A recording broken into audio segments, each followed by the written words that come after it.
Buenos días tengan todos y todas. En realidad, la participación mía va a ser orientada a dar un bosquejo de cuáles son los alcances que ha tenido o que va a tener esta ley en la implementación de Costa Rica y puntualizar algunos de los elementos importantes que la reforma trae. Para comenzar con esta situación, creo que es importante que veamos básicamente el contenido de lo que vamos a ver. Vamos a ver cuál es la motivación del por qué se crea la ley, cuáles fueron unos breves antecedentes y los componentes de la reforma que se tiene que dar en cada país cuando se quiere implementar un régimen de garantías mobiliarias. Tenemos además los aspectos relevantes e innovadores que la ley trae para terminar con unas pequeñas conclusiones. Bien. ¿Cuál es la motivación del por qué se crea la ley? Esta es quizás una de las grandes preguntas que nos hemos hecho durante todo este seminario. Bueno, la motivación es una, es darle acceso al crédito a aquellas personas que no lo tienen en este momento. O sea, se está hablando del acceso al crédito a la micro, a la pequeña, a la mediana empresa. Pero ¿por qué se dice que no lo tienen? Porque son personas que no están, o empresas que no están sujetas a crédito por una serie de requisitos a nivel bancario. Tenemos una serie de situaciones que en este momento no les permite tener un acceso formal al crédito.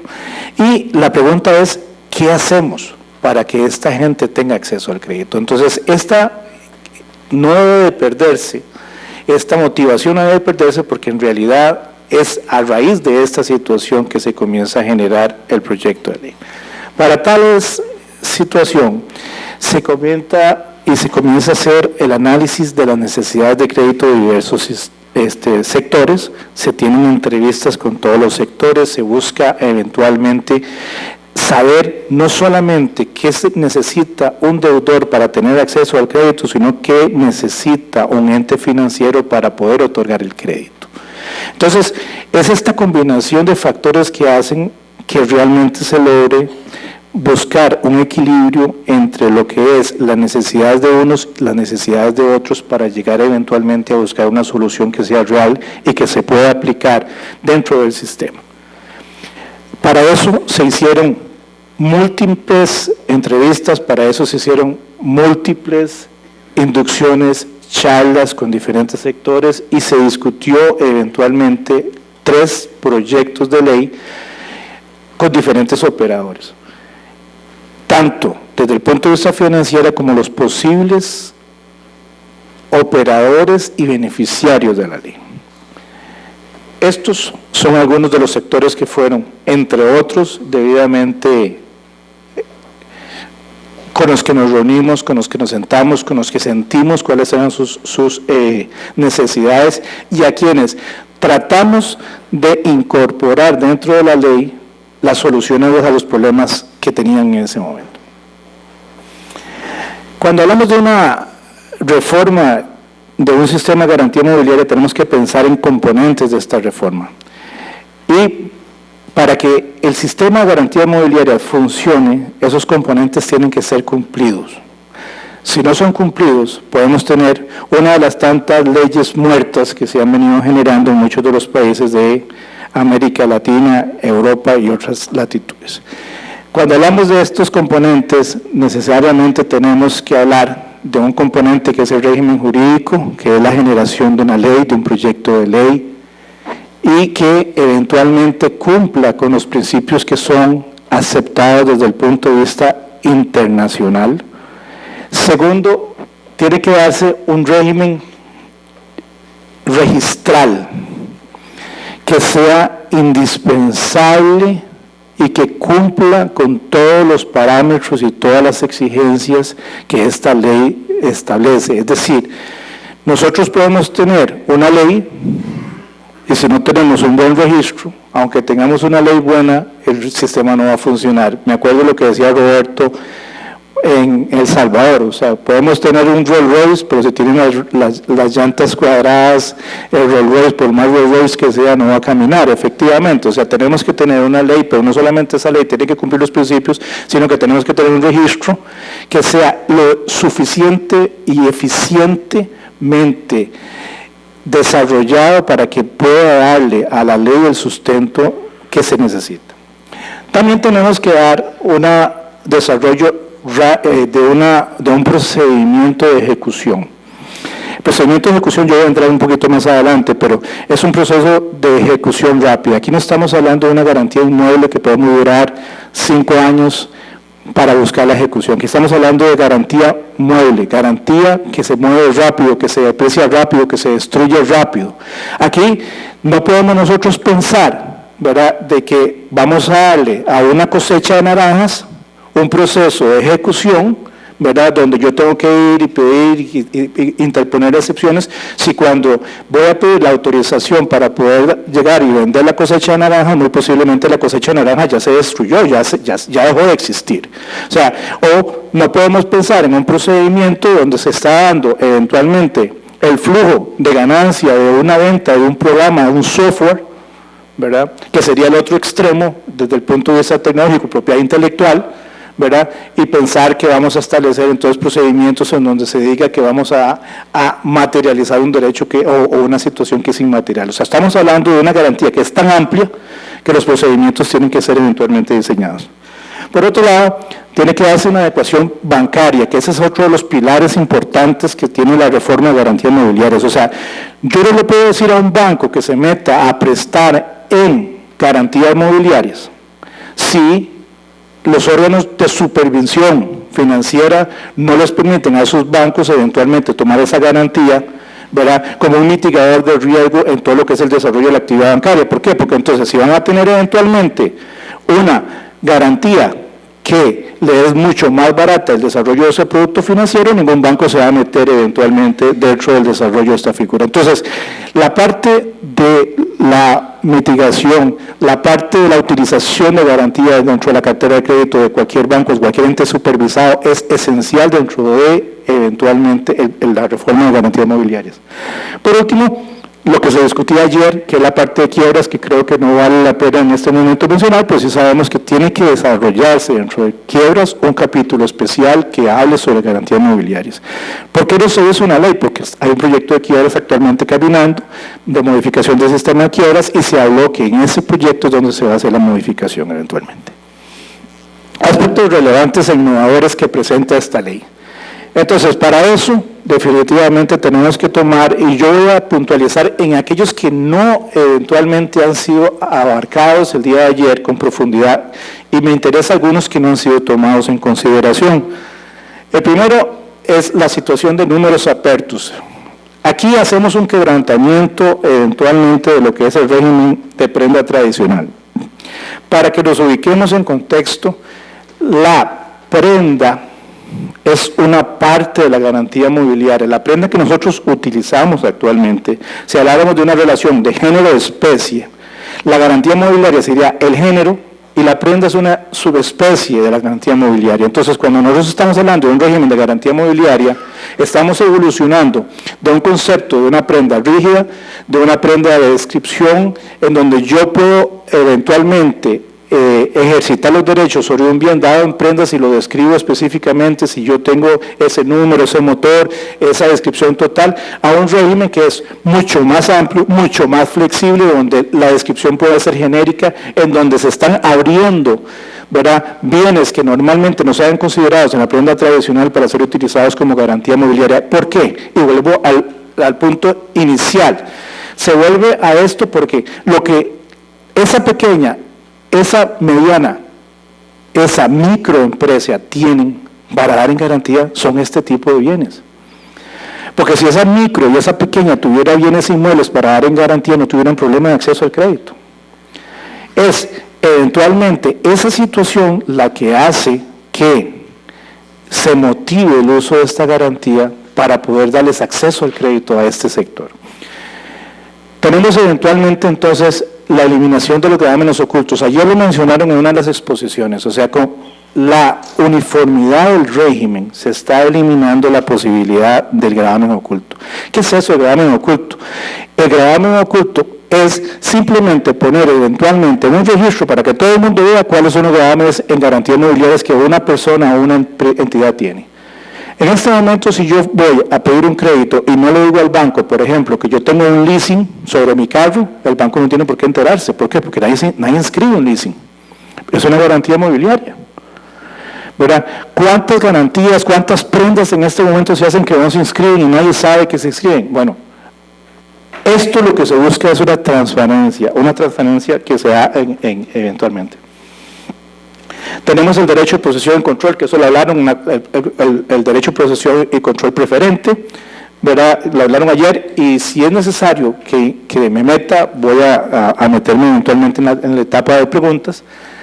Hay la separación de la Constitución y la publicidad. Ustedes pueden eventualmente ahora hacer una garantía mobiliaria y pueden publicitar la garantía mobiliaria dependiendo de las formas que hay. ¿Cuáles son las formas que hay? El traslado de la garantía, y además eventualmente se logra esa publicidad con la inscripción en el registro en los casos que son inscribibles. Pero la ley establece ahora un régimen de publicidad y prelación mucho más claro que lo que existía anteriormente dentro del régimen. El perfeccionamiento de la prelación, que es lo que me estoy refiriendo en este momento, es eventualmente las reglas de cómo se van a establecer esa prelación, cómo se van eventualmente, dependiendo del tipo de garantía y dependiendo de lo que significa la utilización de esa garantía dentro del régimen de garantías mobiliarias. Que nadie lo ha tocado con profundidad, sí quisiera hablar un poquito. ¿Qué es esa garantía prioritaria que establece la ley? Es uno de los avances que no existe en nuestro país actualmente dentro del régimen de garantías. La garantía prioritaria de compra o garantía, ¿verdad?, que se establece dentro de la ley es la posibilidad que se le dé a un acreedor de tener una prioridad sobre la garantía que él financia directamente. Por eso se llama garantía especial de compra. Entonces, yo puedo tener hoy una garantía genérica sobre los inventarios que yo tengo a un banco A, y mañana yo necesito un crédito especial para un bien específico que va a ser financiado por un banco, e inscribo con base en esta garantía específica de compra, ¿verdad?, una garantía que en grado de prelación es exactamente igual de la que estaba inscrita ayer. ¿Por qué? Porque lo que se hace es que se le da a ese banco, a esa entidad especial, una prioridad si el bien que es dado en garantía es financiado por el banco. Entonces, aquel régimen donde primero en tiempo, primero en derecho, que entran dependiendo del número de inscripciones, no es del todo cierto si se aplica esta garantía. Lo que se está dando es eventualmente la posibilidad a los deudores de poder utilizar sus bienes con una mayor agilidad y no estar unidos a un ente financiero que muchas veces les da crédito o muchas veces por política de ese ente no les da crédito. Entonces, que no pierdan la oportunidad de poder utilizar sus bienes específicos con otro banco o con otro ente financiero. Bienes derivados y atribuibles ha sido desarrollado bastante, creo yo, aquí. La única diferencia de esto es que, y lo que tenemos que tener en concepto, que es una de las grandes mejoras que trae la ley en el régimen costarricense, es que estos bienes derivados y atribuibles le permiten eventualmente romper aquella rigidez de la prenda, en el sentido de que si yo tuviera una prenda bajo el régimen original, en este momento yo tuviera, cada vez que se hace una modificación de la garantía dentro del proceso de producción, tengo que hacer una modificación a esa prenda. Eso es lo que me indica eventualmente. Con esto, las modificaciones que se hagan y los subproductos que esa garantía original tenga, van a traer consigo eventualmente y van a continuar siendo la garantía. El registro es sumamente importante, pero es un registro diferente a lo que nosotros estamos pensando que es el registro que tenemos aquí. El registro es un registro electrónico inmediato, sin calificación registral, es un registro de información donde se pone en conocimiento de todo el mundo lo que está dado en garantía y a quién. Cuando hablamos de un registro unitario, es que todas las garantías mobiliarias van a estar inscritas en un solo lugar. Se eliminó la existencia de un montón de registros. Ya casi termino.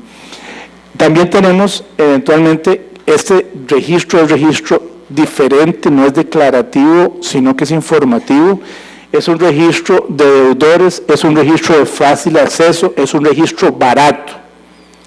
Entonces, para que ustedes tengan una idea, esto funciona así. Yo llego a un banco, el banco me aprueba el crédito, firmamos el contrato, el oficial de banco se mete en internet, agarra, baja el formulario de inscripción, lo llena, le hace clic y la garantía está debidamente registrada. Y va a recibir inmediatamente un correo electrónico del registro a su correo donde dice: su garantía está debidamente registrada bajo el número tal.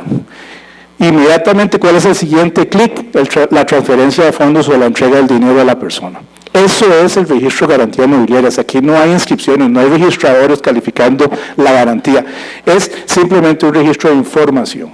Entonces, no es el registro tradicional que estamos hablando. El control es la posibilidad que se le da a depositarios que tienen el control de las cuentas, ¿verdad?, o de los bienes depositados sobre ellos, de poder ejercer eventualmente acción en caso de que el deudor no pague.